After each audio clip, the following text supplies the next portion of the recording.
भारत गौरव आचार्य श्री पुलक सागर जी गुरुदेव के प्रवचन और लेटेस्ट धार्मिक भजन व कार्यक्रम निशुल्क देखने व सुनने के लिए हमारे YouTube चैनल जीन शरणम मीडिया को आज ही सब्सक्राइब करें और सबसे पहले देखने के लिए बेल आइकन पर क्लिक जरूर करें। धुआं जाएगा, वहां तक वायुमंडल में पवित्रताएं इसकी मौजूद रहेंगी। आप अंदर आए, हवन करने के बाद अभी लगा कि हाँ यहाँ कुछ अनुष्ठान हुआ है, अपने मन को प्रफुल्लित हो जाता है, पुलकित हो जाता है मन।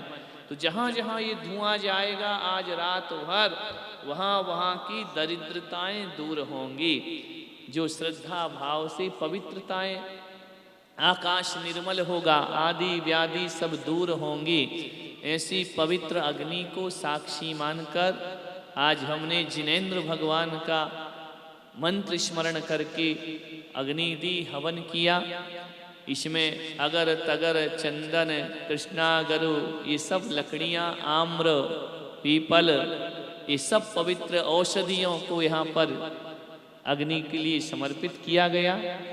हिंदू शास्त्रों में इंद्रो अग्निमुखो कहा है कि देवता अग्निमुख होते हैं, जो भी आहुतियाँ दी जाती हैं वो उन तक पहुँचा करती हैं, ऐसा वैदिक ग्रंथ कहते हैं।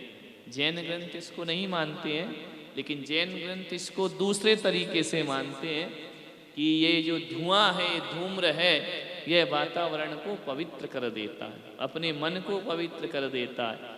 तो इस तरह के हवन यज्ञ ये नित्यम मृत मंत्र होम निरता ध्यानाग्निहोत्राकुला षटकर्माभिरतस्तपोधन धना साधु क्रिया साधुवा शील प्रावरणा गुणोपहरणा चंदार्कते ज्योतिका मोक्ष द्वार कपाट पाटन भटा प्रीणंतु माम साधुवा।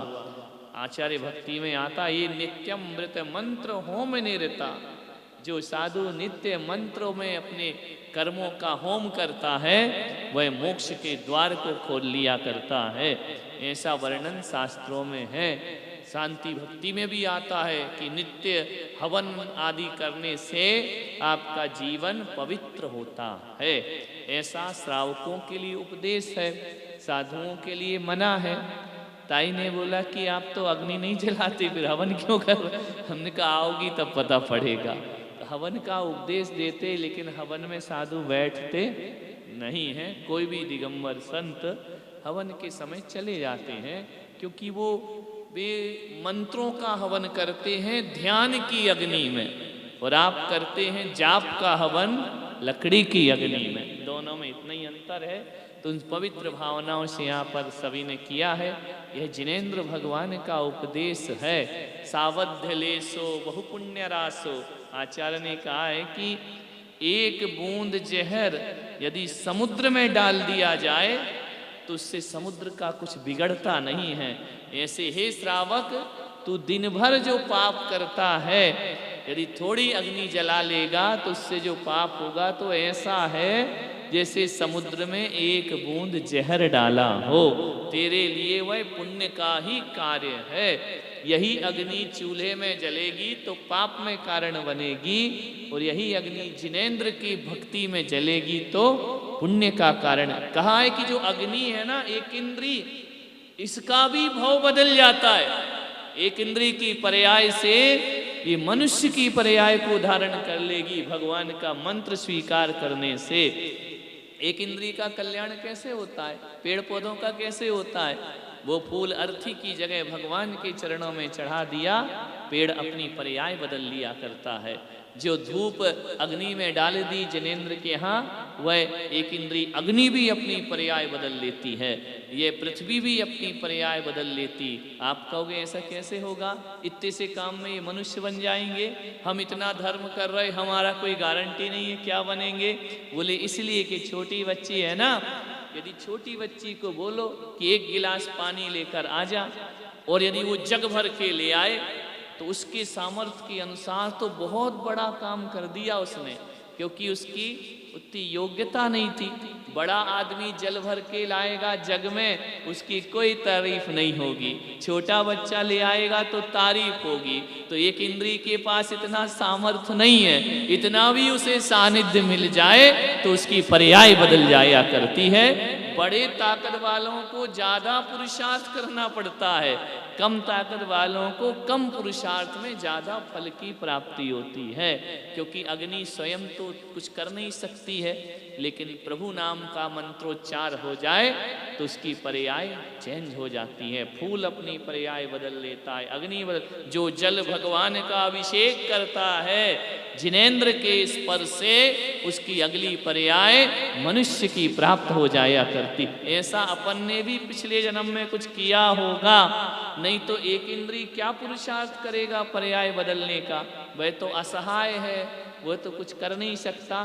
थोड़े से निमित्त से बड़ा फल प्राप्त होता है, थोड़े काम से बड़ा फल प्राप्त होता है। वही एक टाइम भोजन मुनि करे, वही श्रावक करे तो श्रावक के लिए ज़्यादा फल प्राप्त होता है, मुनि के लिए उतना नहीं होता, क्योंकि उसका तो मूल गुण है।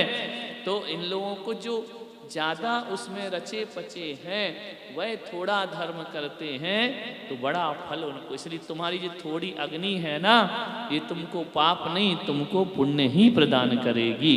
ऐसा आप सबने यहाँ अभिषेक किया, आज बड़ा आनंद आया। मुझे तो बहुत आया, तुमको आया या नहीं आया? आया ना। और पहली बार यहाँ चतुर्मास हुआ। चतुर्मास अभी लोगों के मुख से सुना जाता था, अब धुआं भी चतुर्मास की प्रभावना कर रहा है चारों तरफ फैल करके कि अब ये भूमि भूमि नहीं रह गई, ये धर्म भूमि हो गई, ये तीर्थ स्थान हो गया है। यहाँ पर जिनेंद्र भगवान की भक्ति आराधना हो रही है। ऐसा सातिशय पुण्य का अर्जन किया है।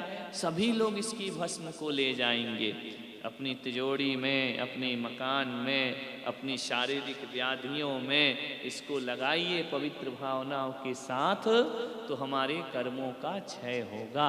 भावना भवनाशिनी, जैसे भाव होंगे वैसा फल प्राप्त हुआ करता है। सभी के यहाँ कलश आज चले जाएंगे। नॉर्थ ईस्ट में कलश रखना और रोज उसमें थोड़ा थोड़ा कपूर डालते रहना, है ना, और उसको देखते रहना। 7 दिन में डालो, 3 दिन में डालो, और 6 महीने बाद उसको देखो खराब तो नहीं हुआ है। खराब हुआ तो सामग्री पलट दीजिए, दूसरी रख लीजिए, और 108 मंत्र नमोकार का पढ़ के धूप खेते हुए कलश को फिर से शुद्ध कर लीजिए। दूसरी बात, कलश कभी काला नहीं होना चाहिए, नेगेटिव एनर्जी आएगी। इसलिए सबको पैक करके दिया है, हो जाता है, उसको निकाल के साफ करके फिर से उसको पॉलिश करा लो और कलश को व्यवस्थित रखो। अच्छे से रखोगे तो फल की प्राप्ति होगी, नहीं रखोगे तो नहीं होगी। कोई भी चीज़, शरीर का कोई अंग यदि उपयोग ना करो तो वो निष्क्रिय हो जाता है, वैसे ही कलश का भी उपयोग नहीं करोगे तो वो निष्क्रिय हो जाएगा, फिर आपको एनर्जी नहीं देगा। इसलिए इनका सदुपयोग करो, नॉर्थ ईस्ट में रखो। पूजा पाठ की जरूरत नहीं है, दीप जला दो, अगरबत्ती, या फिर 9 बार नमोकार मंत्र रोज उसके सामने पढ़ो। शास्त्रों में तो लिखा है कि उठते ही साथ पहली दृष्टि कलश पे पड़ना चाहिए, वह मंगल का प्रतीक हुआ करता है, तो पहली दृष्टि उसमें डालिए। समझ आई बातें थोड़ी बहुत? हवन समझ में आया, कलश समझ में आया। आज से चातुर्मास पूर्णतः समापन की ओर हो गया। अष्टानिका के बाद सारे देवी देवता नंदीश्वर द्वीप से वापिस स्वर्ग लोक चले जाते हैं, और अब हम लोग कभी भी कहीं भी कैसे भी विहार करने को स्वतंत्र हैं। लेकिन ये मत बोलो कि हम कर ही देंगे, क्योंकि अभी हम समाज में थोड़ी, हम तो अपनी तीर्थ में मौजूद हैं।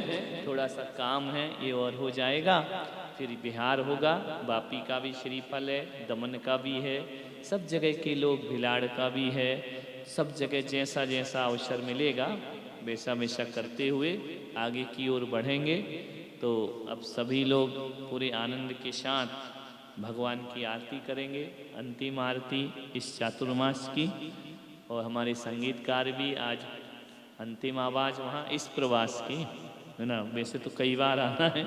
तो सभी लोग यहाँ पर आरती करेंगे। दीप प्रज्वलित कर लीजिए और झूम के भक्ति जितना नाच गा सको, क्योंकि अब पर्यूषण भी गए, सब गए, पूरी भक्ति के साथ आरती करेंगे। सब खड़े हो जाइए। बोलिए शांतिनाथ भगवान की।